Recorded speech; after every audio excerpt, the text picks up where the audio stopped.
Hello friends, welcome to my channel and a new video related to the 6 most common mistakes by beginner travel and wedding photographers।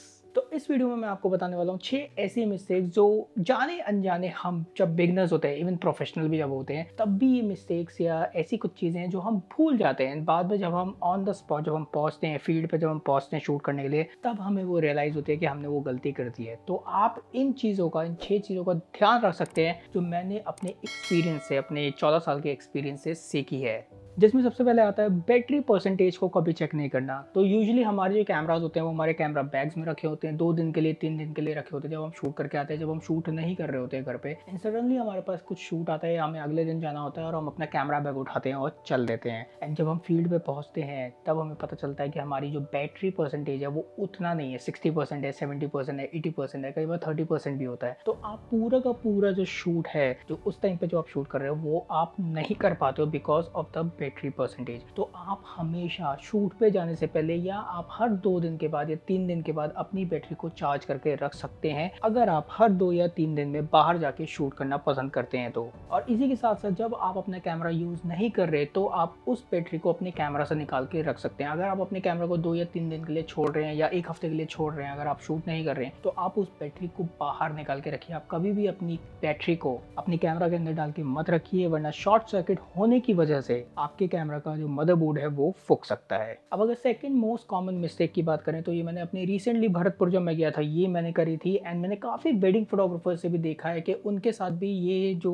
Second mistake है वो सबसे ज़्यादा होती है। वो होता है कि वो रॉ फोटोग्राफ्स की जगह पे जेपीजी फोटोग्राफ्स क्लिक कर लेते हैं, क्योंकि आपका जो फाइल फॉर्मेट होता है वो गलती से या फिर आपने किसी को कैमरा 1-1.5 घंटे के लिए शूट करने के लिए या 1-2 शॉट के लिए दिया होता है और वो रॉ से जेपीजी फॉर्मेट को चेंज कर देता है। और जब आपके पास कैमरा आता है आपको पता नहीं होता कि आपका जो फोटो मोड है, जो फोटो फॉर्मेट है, वो रॉ से जेपीजी हो चुका है और आप सारा का सारा शूट कर देते हो। तो अगर आप ट्रैवल शूट कर रहे हैं, अपने लिए शूट कर रहे हैं तो कोई इश्यूज नहीं है, लेकिन अगर आप क्लाइंट्स के लिए शूट कर रहे हैं तो वहाँ पे आपको बहुत ज़्यादा इश्यूज हो सकते हैं। आप वेडिंग शूट कर रहे हो, वेडिंग शूट करने के बाद आपको पता चले कि आपने रॉ नहीं जेपीजी शूट कर लिया है, तो क्लाइंट आपको लिटरली मार डालेगा।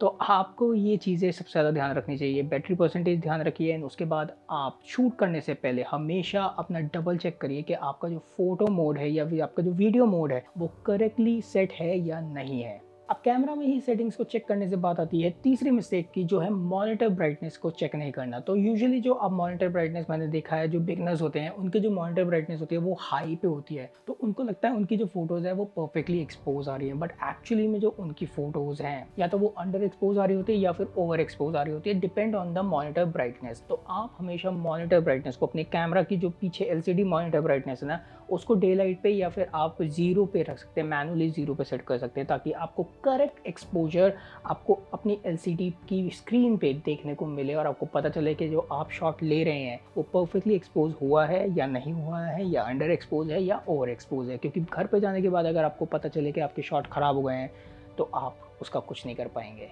अब अगर चौथी मिस्टेक की बात करूं तो वो है आपकी फोकसिंग मोड से रिलेटेड। तो आप यूजुअली फोकसिंग मोड्स के ऊपर ध्यान नहीं देते हैं। आप वाइड शूट कर रहे होते हैं, जब आप पोर्ट्रेट शूट कर रहे हैं आप वाइड पे शूट कर रहे हैं और आप सब्जेक्ट, आपका मेन सब्जेक्ट जो है वो बिल्कुल सेंटर पे खड़ा है, लेकिन आपका कैमरा का जो आई ऑटो फोकस है वो दूसरे सब्जेक्ट्स को फोकस कर रहा है, उनके दूसरे सब्जेक्ट्स की आई को फोकस कर रहा है। तो आप करेक्ट फोकसिंग मोड को यूज़ कर सकते हैं। अगर आप ग्रुप में शूट कर रहे हैं और आपका ब्राइड और ग्रूम जो है वो बिल्कुल सेंट्रलाइज खड़ा है, तो आप सिंगल पॉइंट रखिए और वो सिंगल पॉइंट आप अपनी ब्राइड या ग्रूम के ऊपर रखिए और उसके बाद फोटो क्लिक करिए, ताकि आपके जो मेन सब्जेक्ट्स हैं वो हमेशा फोकस पे आए और जो आपके सब सब्जेक्ट्स जो उनके आसपास खड़े हैं वो तब भी थोड़े से हल्के से ब्लर हो जाएं तो कोई इश्यूज नहीं है। तो correct focusing modes, correct scenarios के हिसाब से शूट करना बहुत ज़्यादा इंपॉर्टेंट होता है और वो आपके काफ़ी सारे शॉट्स को रोइंग या फिर काफ़ी ज़्यादा परफेक्ट बना सकते हैं। अब सेकंड लास्ट मिस्टेक या टिप की बात करूं तो ये एज अ वेडिंग फोटोग्राफर मैंने लर्न करी थी, ये मैंने सीखी थी एंड मैंने मेरे जितने भी वेडिंग फोटोग्राफर्स, जितने भी फ्रेंड्स हैं ना, उन्होंने भी मेरे को ये चीज़ बताई है। वो ये है कि एक्स्ट्रा कार्ड और एक्स्ट्रा बैटरी आप हमेशा रखिए एज अ वेडिंग फोटोग्राफर, क्योंकि जब आप जिस सीन, जिस जगह पे आप शूट करने जा रहे हैं वहाँ पे आपको नहीं पता कि आपको चार्जिंग मिलेगी या नहीं मिलेगी, वहाँ पे आपको नहीं पता कि आप कितने सारे शॉट्स या कितनी सारी वीडियोस आप कैप्चर करने वाले हैं। तो आपने जो ऑलरेडी कार्ड लगा रखा है, चाहे वो 128 GB क्यों ना हो, वो आपके भर सकते हैं। तो वहाँ पे आप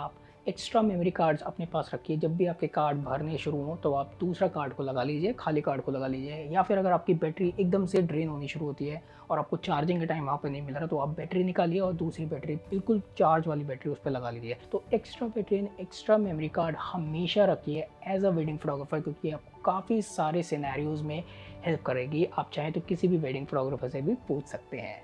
अब अगर इस वीडियो की सबसे लास्ट टिप की बात करें तो वो मैंने अपनी स्पीति विंटर ट्रिप पे जब मैं गया था तब मैंने सीखी थी। एज वेल एज काफ़ी वेडिंग फोटोग्राफर्स को भी मैंने देखा है, जो मेरे फ्रेंड्स हैं वो हमेशा इन चीज़ों को, इस चीज़ का भी ध्यान रखते हैं कि वो हमेशा चार्जर जो है, कैमरा चार्जर अपने साथ रखते हैं, या फिर वो डबल चेक करते हैं कि उनके किट के अंदर, कैमरा बैग के अंदर जो वो रेंट पे भी कर रहे हैं उसमें चार्जर है कि नहीं है। जब मैं अपनी स्पीति विंटर ट्रिप में गया था मैंने चेक नहीं किया था, और मैं स्पीति पहुंचने के बाद मुझे रियलाइज़ हुआ कि मैं अपना जो चार्जर है वो भूल चुका हूँ। एंड ज़रूरी नहीं कि आजकल के मिररलेस कैमरास तो यूजुअली आपके सी टाइप से चार्ज हो जाते हैं, लेकिन मैं डीएसएलआर के टाइम की बात कर रहा हूँ। कुछ ऐसे कैमरास होते हैं जो आप उसी पर्टिकुलर चार्जर से ही चार्ज कर सकते हैं। तो वहाँ पे अगर आप चार्जर कैरी नहीं कर रहे हो तो आप कैमरा को अपने चार्ज नहीं कर पाओगे। इस वजह से अगर आप वेडिंग या फिर कॉर्पोरेट शूट करने जा रहे हैं तो वहाँ पे भी आपकी जो बैटरीज है वो बहुत जल्दी ड्रेन होती है। तो अगर आपने जब एक्स्ट्रा बैटरी लगाई है तो आपकी जो दूसरी बैटरी ख़त्म हो चुकी है, आप उसको चार्जिंग पे लगा सकते हैं ताकि आपकी एक बैटरी और चार्ज होते रहे बैकअप के लिए, ताकि अगर आपकी दूसरी बैटरी जो आपने एक्स्ट्रा लगाई है वो अगर ख़त्म हो जाए तो भी आपके जो मोमेंट्स हैं वो मिस ना हो। तो चार्जर को भी आप हमेशा ध्यान से अपने कैमरा बैग की किट पे रखिए ताकि आपके शॉट्स जो हैं वो मिस ना हो। आई होप आपको ये 6 मिस्टेक्स, बिगनर मिस्टेक्स जो है, मिस्टेक्स नहीं कहूँगा, एक टिप्स की तरह हैं जो हम भी अभी करते हैं, और हमें भी काफ़ी सारी चीज़ें ऐसी ध्यान में रखनी पड़ती है जिसकी चेकलिस्ट बनानी पड़ती है। वो चेकलिस्ट पूरी चेक करते हैं हम ट्रैवल पे जाने से पहले या वेडिंग पे जाने से पहले कि अच्छा ये रख लिया, ये रख लिया, ये रख लिया। तो ये मिस्टेक्स नहीं है, ये टिप्स हैं जो आपके लिए एज अ वेडिंग फोटोग्राफर और एज अ ट्रैवल फोटोग्राफर हो सकती हैं। आई होप आपको ये वीडियो पसंद आई हो। अगर आपको ये वीडियो पसंद आई है so please give a thumbs up. अगर आप न्यू है मेरे यूट्यूब चैनल पे तो आप सब्सक्राइब कर सकते हैं, और अगर आप चाहें तो ये वीडियो अपने फ्रेंड्स के साथ भी शेयर कर सकते हैं जो ट्रैवल या वेडिंग फोटोग्राफी करना पसंद करते हैं। I will see you in the next video. Till then keep learning, keep shooting, keep sharing and piece.